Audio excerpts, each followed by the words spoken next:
أعوذ بالله من الشيطان اللعين الرجيم. بسم الله الرحمن الرحيم. الحمد لله الذي هدانا لدينه الذي ارتضاه وسبيله الذي اصطفاه ونصرنا لما يعجب الزلفة لديه والوصول إليه فأمرنا لأداء فرض الجمعات وما أوجب علينا فيها من الطاعات وقسمه لأهلها من العطاء في يوم الجزاء إنه هو العزيز الحكيم.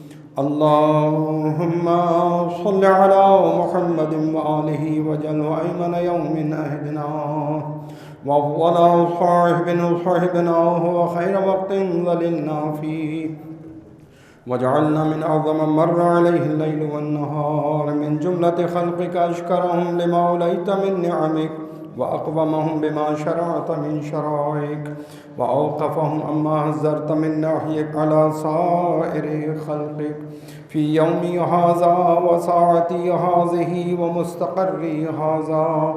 إني أشهد أنك أنت الله الذي لا إله إلا أنت قائم بالقسط عدل في الحكم رؤوف بالعباد. اور محمد و اہل بیت محمد بلندر صلوات.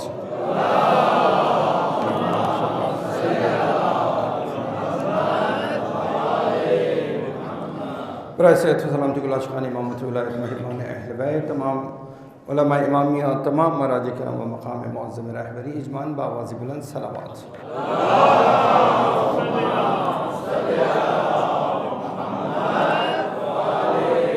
برائے نیستی و نابودی دشمنان اسلام و دشمنان اہل بیت و تعجیل در ظہور حضرت امام زمان اجمان بآواز بلند صلوات.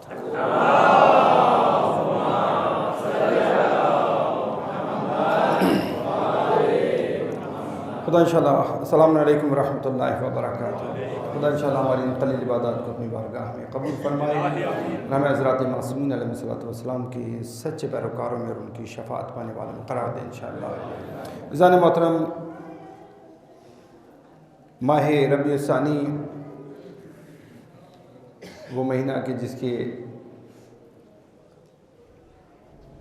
مناسبتیں اور جس کی کچھ ایسی تاریخیں کہ جو ہمارے لیے مکتب تشیع کے لیے اہمیت رکھتی ہیں، کیونکہ پہلے بھی آپ کی خدمت میں عرض کر چکا کچھ امتیازات مکتب تشیع کے ایسے حاصل ہیں کہ جو کسی اور کو حاصل نہیں ہیں، اور ایک ان میں سے وہی امتیاز کہ جو بارہا تکرار کیا کرتا ہوں، اور وہ ہمیں یہ امتیاز حاصل ہے کہ ہم ان ہستیوں سے وابستہ ہیں کہ جو ہماری منتخب کردہ نہیں بلکہ اللہ کی منتخب کردہ ہے. اور یہ امتیاز ہمیں حاصل ہے کہ ہم نے کسی دور میں اپنا امام خود نہیں بنایا. ہم نے اپنا امام خود نہیں بنایا، جسے اللہ نے ہمارے لیے امام منتخب کیا، ہم نے اسی کو اپنا امام تسلیم کیا. اس عقیدے میں دنیا میں ہم سب سے ممتاز اور نمایاں ہیں. انہی ائمہ میں سے جو ہمارا 11واں امام ہے، اس مہینے کی 8 تاریخ اس کی ولادت کی تاریخ، اگرچہ ہمارے یہاں 10 تاریخ ایک روایت کے مطابق 10 بھی ہے، 4 بھی ہے اور 8 بھی ہے، مگر جمہوری اسلامی میں جہاں ہمارے مراجع کرام، بزرگ علماء، محققین سب ایک بڑی تعداد میں رہتے ہیں، وہاں پر 8 تاریخ کو جو ہے وہ مولا امام حسن عسکری علیہ السلام کی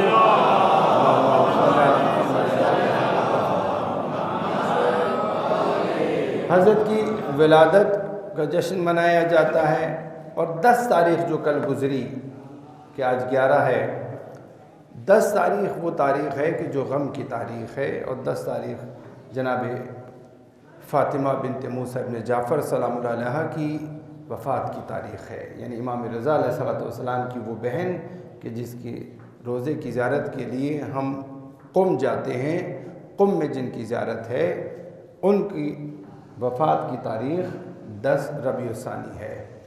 لہذا خود امام کا تو مقام بہرحال وہ ایک بلند مقام ہے اپنی جگہ پر، مگر خود معصومہ قم سلام اللہ علیہا کا مقام، اس بی بی کا مقام وہ مقام ہے کہ جس کے لیے خود ائمہ نے جو ہے اس جانب اشارہ کیا، اس کی جانب تاکید کی، اور ان کی زیارت کی فضیلت کو بیان کیا، اور اس حرم کو اپنا حرم قرار دیا۔ درود پڑھیے بر محمد و آل محمد۔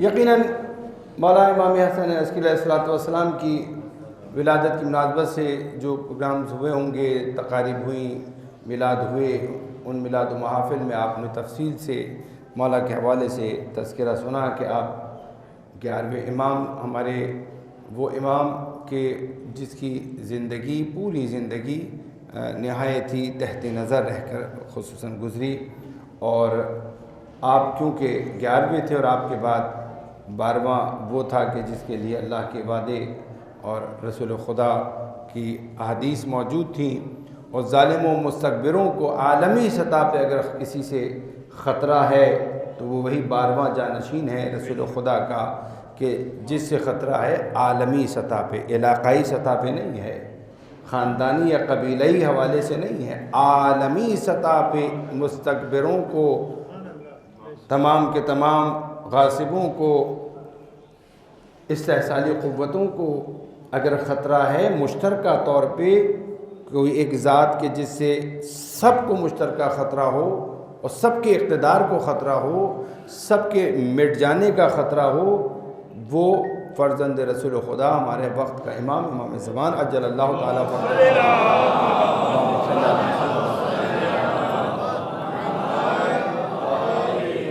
لہذا اس حوالے سے مولا امام حسن عسکری علیہ السلام کی زندگی کو تحت نظر قرار دیا تھا، جس کی تفصیل میں ماضی میں آپ کی خدمت میں یاد ہوگا آپ کو کہ عرض کر چکا ہوں، اس حد تک کہ 12ویں امام کی ولادت کے حوالے سے ہوشیار رہتے تھے، اور جاسوسائیں خواتین گھر میں مسلسل آنا جانا رکھتی تھیں کہ اگر 12ویں کے آنے کے اگر آثار نظر آئیں تو فوراً اطلاع دی جائے، اور جیسے جناب موسیٰ کی آمد سے پہلے فرعون نے قتل عام کیا تھا پیدا ہونے والے بچوں کا، اسی طرح جو ہے وہ اس فرزند رسول کو، اس 12ویں حجت کو، اس سے پہلے کہ وہ اس منزل پر پہنچیں کہ وہ ہماری حکومتوں کو، اقتدار کو خطرہ پہنچائیں، ہم وقت سے پہلے ان کو، جیسے ان کے آباء و اجداد کو ہم نے شہید کیا، ان کو بھی شہید کر دیں۔ مگر جب خدا چاہتا ہے تو پھر ساری تدبیریں، ساری چالیں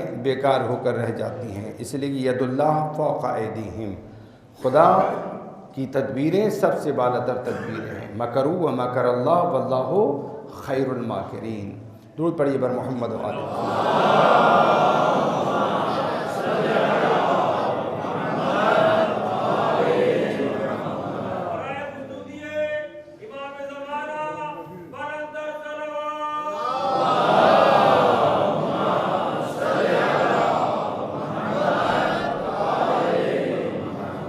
بندی کے باواز بلند صلوات۔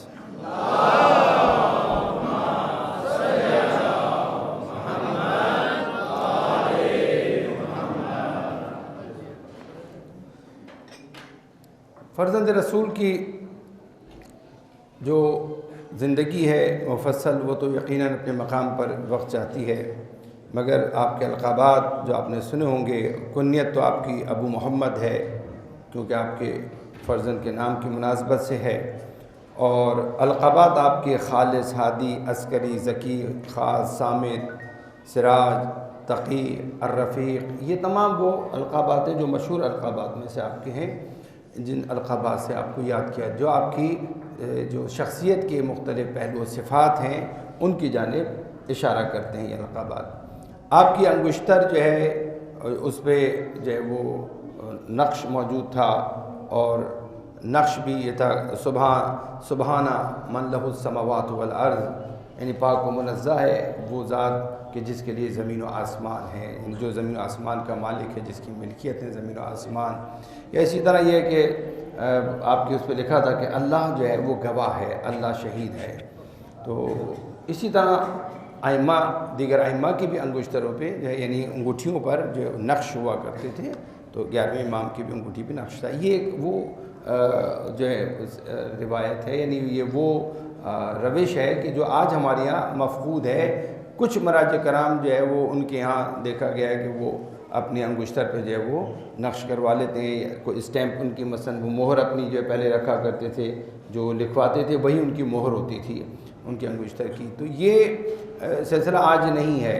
اسی طرح جو لباس کے حوالے سے روایات موجود ہیں وہ امامے کے حوالے سے روایت موجود ہے کہ امامے کی بڑی، میں کسی موقع پہ انشاءاللہ آپ کی خدمت میں تفصیل سے عرض کروں گا کہ کم از کم وقت نماز اگر آپ گھر میں بھی اگر پڑھتے ہیں اور امامہ باندھ لیتے ہیں تو مستحب ہے، یعنی اس کا ثواب ہے، خصوصاً عبادت کے موقع پر اگر آپ امامہ باندھتے ہیں تو یہ امامہ باندھنا جو ہے یہ سنت ہے اور مستحب ہے۔ یہ ترک کروا دیا گیا ہے، اس کی کیا تاثیر ہوتی ہے، اس امامے کی کیا فضیلت ہے اور اس کے انسان کی شخصیت پہ کیا اثر پڑتا ہے، انشاءاللہ یہ جب موضوع ہوگا کسی موقع پہ آپ کی خدمت میں انشاءاللہ عرض کروں گا، اللہ نے زندگی دی۔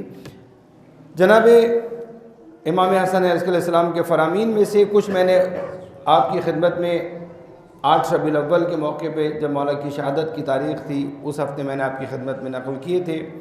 اس کے علاوہ آپ کے فرامین میں سے ایک یہ کہ جہالت دشمن ہے اور بردباری حکمت ہے۔ انسان کا جو دشمنوں میں سب سے بڑا دشمن کہہ لیجئے وہ اس کے لیے جہالت ہے، نادانی، اور شیطان کا، اسی لیے مولا کا ایک فرمان اور ہے کہ فرماتے ہیں کہ شیطان کا آسان ترین شکار جاہل انسان ہوتا ہے، جاہل انسان آسان ترین شکار ہوتا ہے شیطان کا۔ جہالت کی وجہ سے انسان قدم قدم پہ شیطان کے چالوں کا اور ان کے جو ہے دھوکہ و فریب کا شکار ہو جاتا ہے۔ علم ہے جو انسان کو تحفظ فراہم کرتا ہے، علم ہے جو انسان کو شیطان کے حملوں سے محفوظ رکھتا ہے۔ البتہ اگر یہ علم وہ علم کہ جس کی میں عموماً آپ کی خدمت میں جو گزارشات کیا کرتا ہوں، العلم نور، علم نور ہے، وہ کون سا علم جس علم کو حاصل کرنے کے لیے حکم دیا گیا۔ یہ آج جدید سائنس اینڈ ٹیکنالوجی کا علم یہ ایک علیحدہ علم ہے، یہ علوم ابزاری کہلاتے ہیں، ٹولز کے حوالے سے ہی یہ مختلف جو ہماری بنائی ہوئی چیزوں سے متعلق اگر علوم ہیں، یہ علوم ابزاری علوم ہیں جو انسانی علوم کہلاتے ہیں، انسانی علوم یا الہی علوم جنہیں ہم کہتے ہیں، یا آج کے دور میں جنہیں دینی علوم کے نام سے یاد کیا جاتا ہے، یہ علوم ہیں جو انسان کو مضبوط کرتے ہیں، شیطان کے مقابلے میں اس کی چالوں سے محفوظ رکھتے ہیں۔ اس لیے مولا نے فرمایا جہالت دشمن ہے اور بردباری حکمت ہے۔ بردباری یعنی انسان جو بردبار ہونا چاہیے، وہ ہلکی شخصیت نہیں ہونی چاہیے، اس کی تحمل مزاج ہونا چاہیے، اسے برداشت کا مادہ ہونا چاہیے، جو برداشت کر سکتا ہے وہ زندگی جو ہے آسانی سے گزار سکتا ہے۔ مولا کا ایک اور فرمان حضرت فرماتے ہیں کہ کریم کا انعام محبوب بنا دیتا ہے، یعنی اگر کریم انسان سے کا تم انعام لوگے تو یہ تمہیں محبوب بنا دیتا ہے، جبکہ ذلیل کا احسان انسان کو ذلیل بنا دیتا ہے۔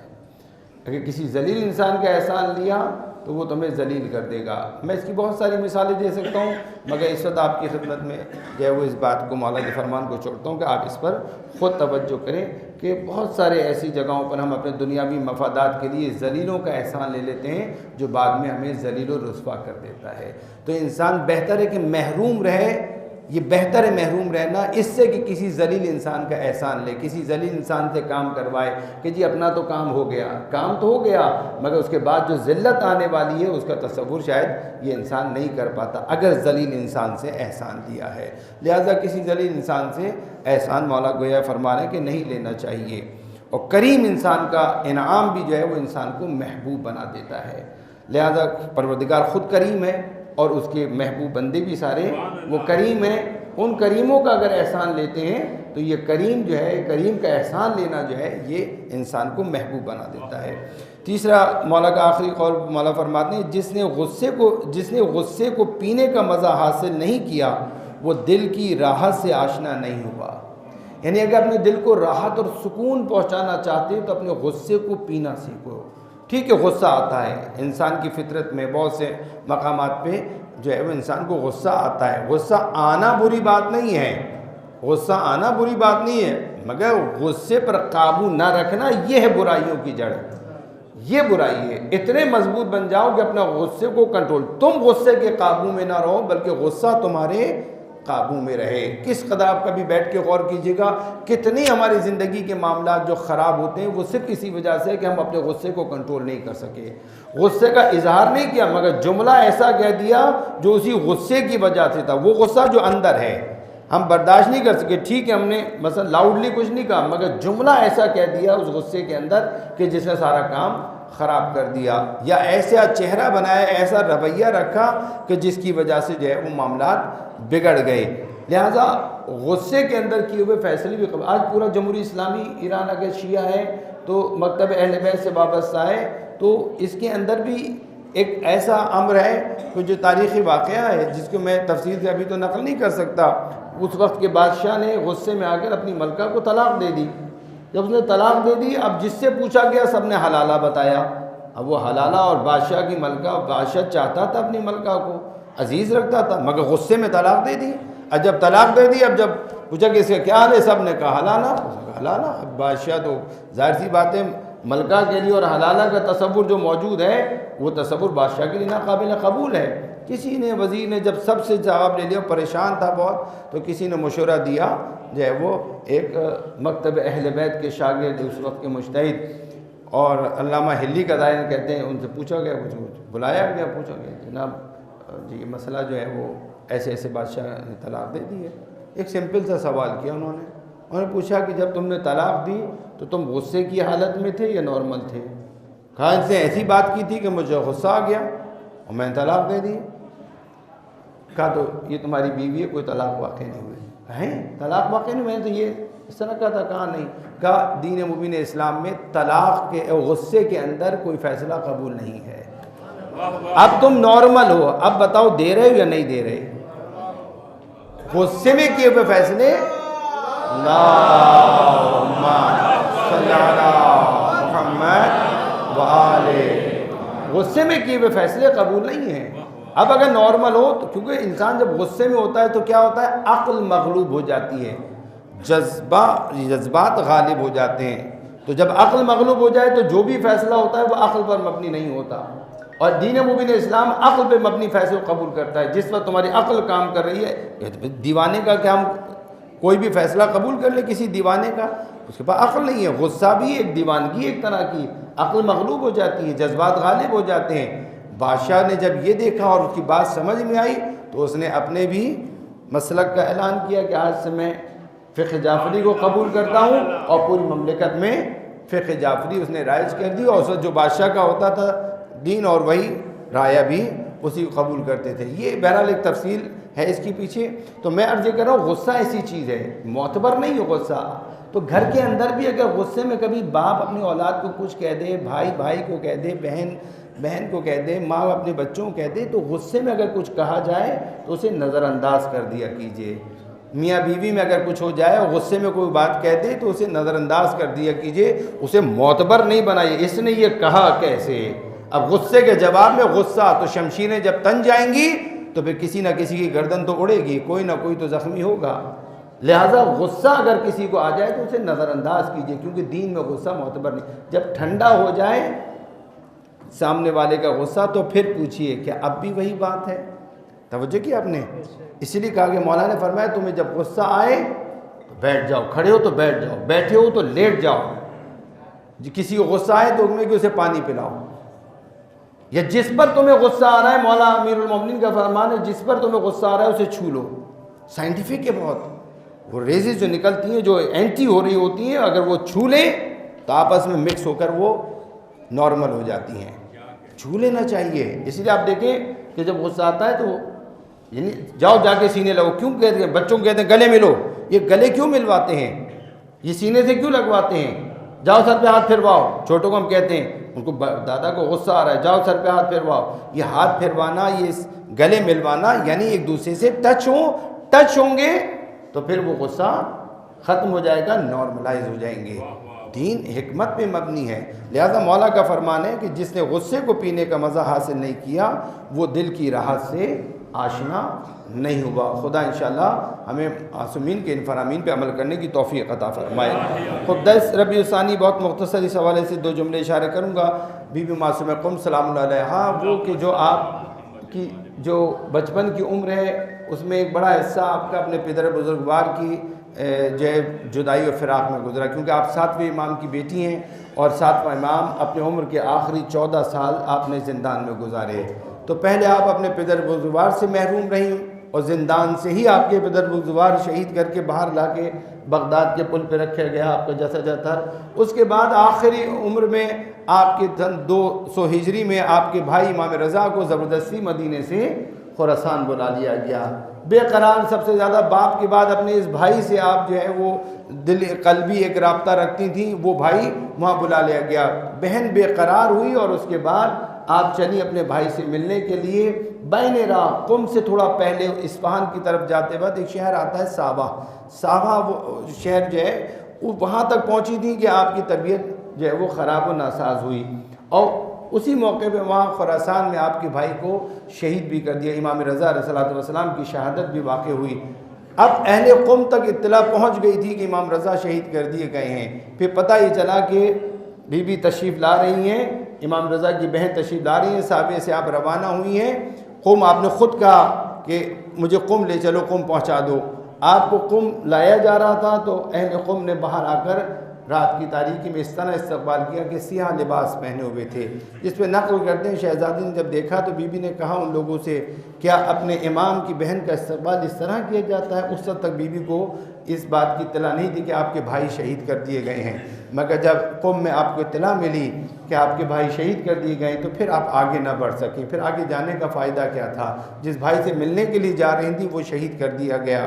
وہیں پر آپ کی طبیعت خراب ہوئی، 17 دن آپ رہیں، اس کے بعد وہیں پر آپ کا قم میں انتقال ہوا اور پھر وہیں پر آپ کو غسل و کفن دے کے دفنایا گیا۔ آج قم میں جو روزہ ہے بی بی کا، یہ وہ مظلوم بی بی ہے جو باپ سے بھی محروم کر دی گئی، بعد میں بھائی سے بھی محروم کر دی گئی، اور دوران سفر بین راہ بھائی کی شہادت کی خبر سن کے آپ یہاں پہ، آپ کی بڑی کرامات ہیں، اہل علم جانتے ہیں، علماء جانتے ہیں، مرکز علمی اگر بنا ہوا ہے شہزادی سے توسلات کی وجہ سے۔ بڑا لطف ہے شہزادی کا، انشاءاللہ کسی اور موقع پہ تفصیل سے کروں گا۔ خدا انشاءاللہ ہمیں اہل بیت کے مقام کو، عظمت کو پہچاننے کی توفیق عطا فرمائے، ہمیں جو حق اطاعت ہے وہ ادا کرنے کی توفیق عطا فرمائے، تقوی و پرہیزگاری کو اپنا شیوا بنانے کی توفیق عطا فرمائے۔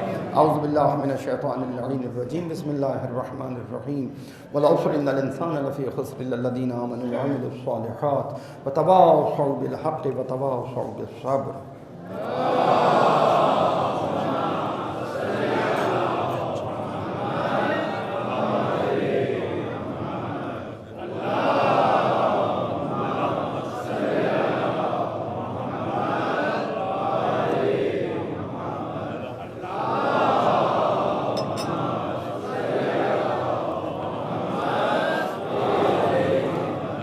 صلی علی محمد وآل محمد وعجل فرجهم۔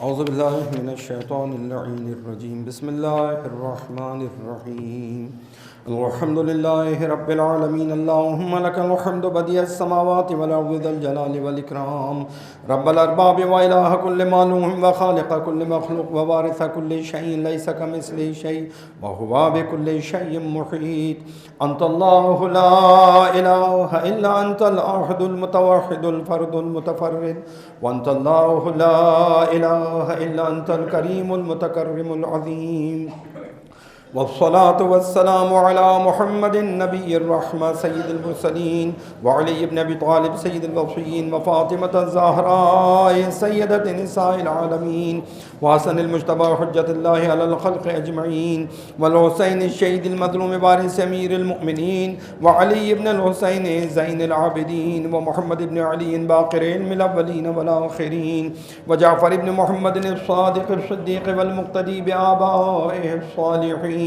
وموسى بن جعفر الكاظم من أولاد النبيين، وعلي بن موسى الرضا من إطرة بررة المتقين، ومحمد بن علي الجواد ولي المؤمنين، وعلي بن محمد السراج المنير إمام الخاشعين، والحسن بن علي سيد الأوصياء المنتجبين، والخلف القائم المهدي المنتظر الحجة بعد آبائه على خلقك المؤدي النبي وبارث علم الماضين من الوصيين، الذي ببقائه بقيت الدنيا وبيمنه رزق الورى وبوجوده ثبتت الأرض والسماء وبه يملأ الله الأرض قسطا وعدلا كما ملئت ظلما وجورا وعجل لنا اللهم ظهوره إنهم يرونه بعيدا ونراه قريبا برحمتك يا أرحم الراحمين.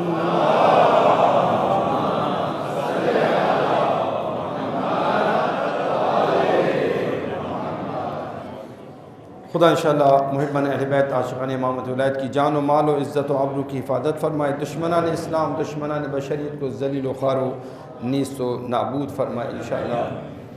موت العالم موت العالم، ایک عالم کی موت ایک عالم کی موت ہوتی ہے۔ بر صغیر پاک و ہند سے تعلق رکھنے والی ایک نہایت ہی جید اور بزرگ ہستی جو آج بہت کم لوگ ہیں جو انہیں جانتے ہوں، نسل نو تو شاید اتنے ان سے آشنا نہ ہو، اور جو آشنا ہیں وہ بھی ان کے اس مقام سے شاید آشنا نہ ہوں کہ جو ان کا مقام تھا علمی اعتبار سے اور اپنی فعالیت کے اعتبار سے۔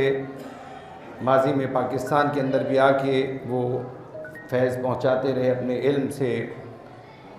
ڈاکٹر قلب صادق جو علمی حوالے سے ایک بڑا مقام رکھتے تھے، حجر الاسلام والمسلمین، یہ وہ شخصیت تھی کہ جس کے لیے آج مراج کرام کی جانب سے بھی تعزیتی پیغامات جو ہے وہ آئے، اور انڈیا میں نمائندہ ولی فقیہ نے ان کی جو ہے وہ نماز جنازہ وہاں پر پڑھائی۔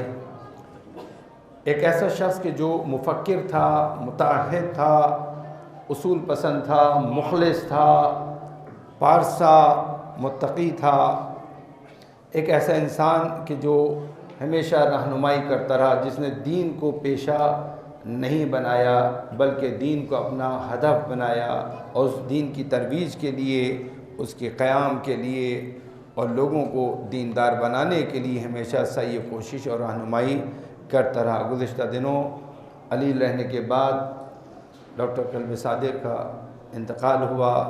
ہم ان کے درجات کی مغفرت کی اور منزلوں کی آسانی کی دعا کرتے ہیں، اور شفاعت محمد آل محمد پروردگار انہیں نصیب فرمائے انشاءاللہ۔ ان کے مقام بلند آخرت میں بھی پروردگار بلند تر فرمائے انشاءاللہ۔ ان کے لواحقین کو صبر جمیل عطا فرمائے۔ عزیزان محترم، مملکت میں جو کچھ ہو رہا ہے کرونا کے حوالے سے وہ آپ کے سامنے ہے، اور کرونا کا تماشا ہے یا کرونا کے ساتھ تماشا ہے یہ آپ مجھ سے بہتر جانتے ہیں۔ میں اس پہ زیادہ اس لیے نہیں کہوں گا کہ بہت کچھ موجود ہے، مگر اس کو بنیاد بنا کے یا اسے استعمال کر کے جو سیاست ہمارے یہاں ہو رہی ہے اس سیاست پہ گہری نظر رکھیے، اس کی آڑ میں جو کچھ ہو رہا ہے اس پر نظر رکھیے۔ وہ معاملات بڑے حساس ہیں، کبھی کبھی لوگوں کو مشغول کر دیا جاتا ہے کسی چیز، پوری دنیا کو مشغول کیا ہوا ہے۔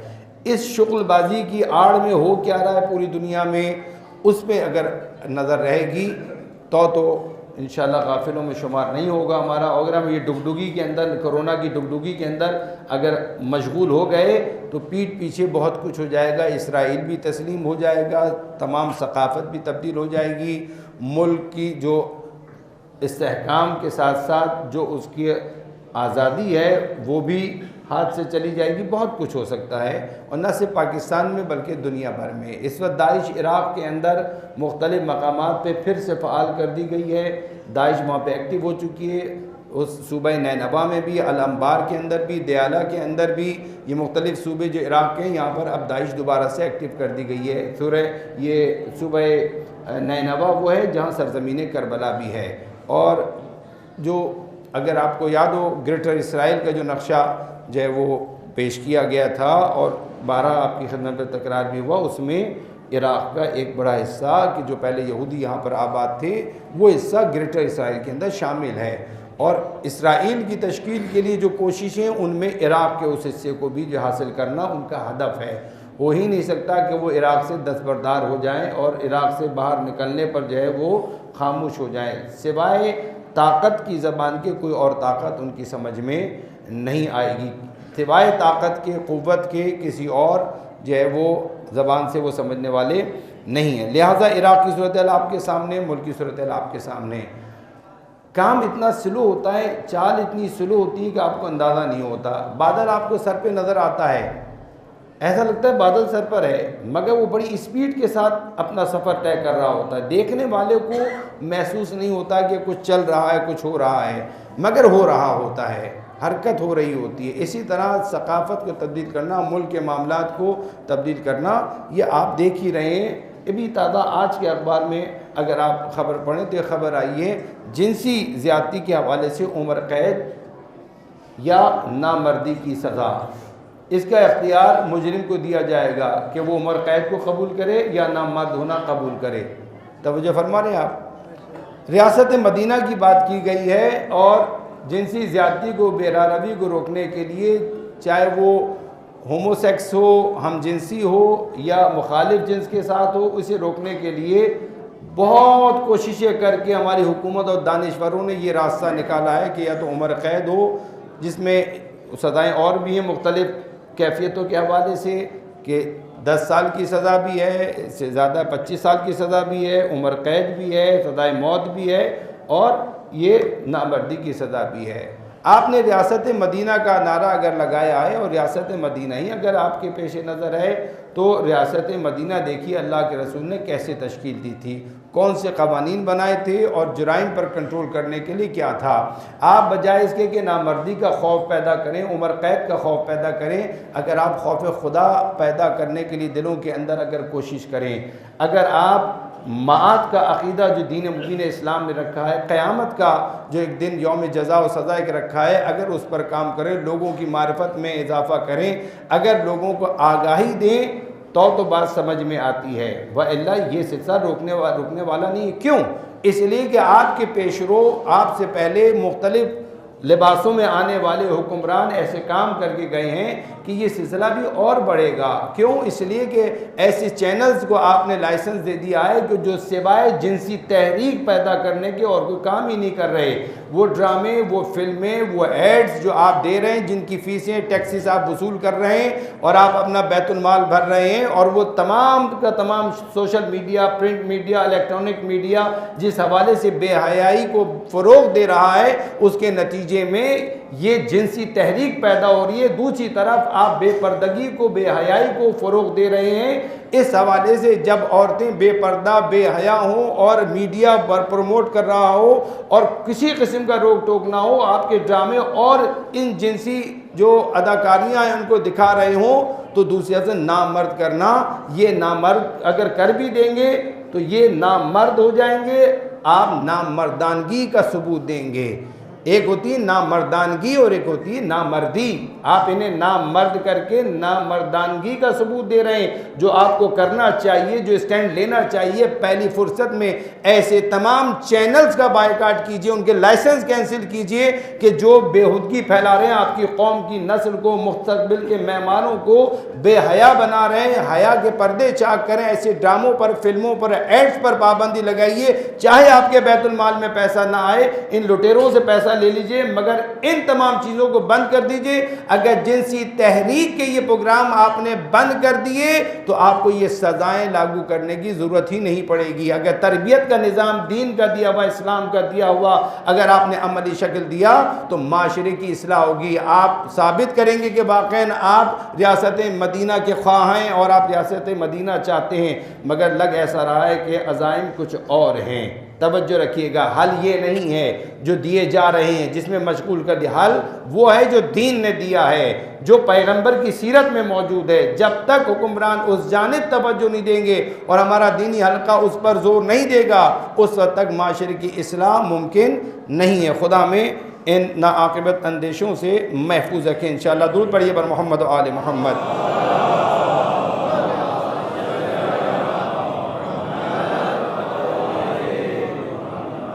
خوب ساتھ میں دعاؤں میں یاد رکھیے گا یمن کے مظلومین کو، بحرین کے مظلومین کو، اسی طرح سیریا، عراق، جہاں جہاں پہ دشمنوں کی سازشیں چل رہی ہیں، انہیں اپنے جو ہے وہ دعاؤں میں یاد رکھیے گا. پروردگار انشاءاللہ جو مقاومت دکھا رہے ہیں، خدا انشاءاللہ انہیں کامیاب کرے، انہیں فتح و نصرت عطا فرمائے، اور ان دشمنوں کو جنہوں نے وہاں پہ ظلم و ستم کا بازار گرم کیا ہے اور عالمی استقبالی قوتوں کے اعلی کار بنے ہوئے ہیں، خدا انشاءاللہ انہیں ذلت و خواری کے ساتھ وہاں سے نیست و نابود فرمائے۔ اعوذ باللہ من الشیطان اللعین الرجیم، بسم اللہ الرحمن الرحیم۔ انا اعطیناک الکوثر فصل لربک ونحر، انا شانئک هو الابتر۔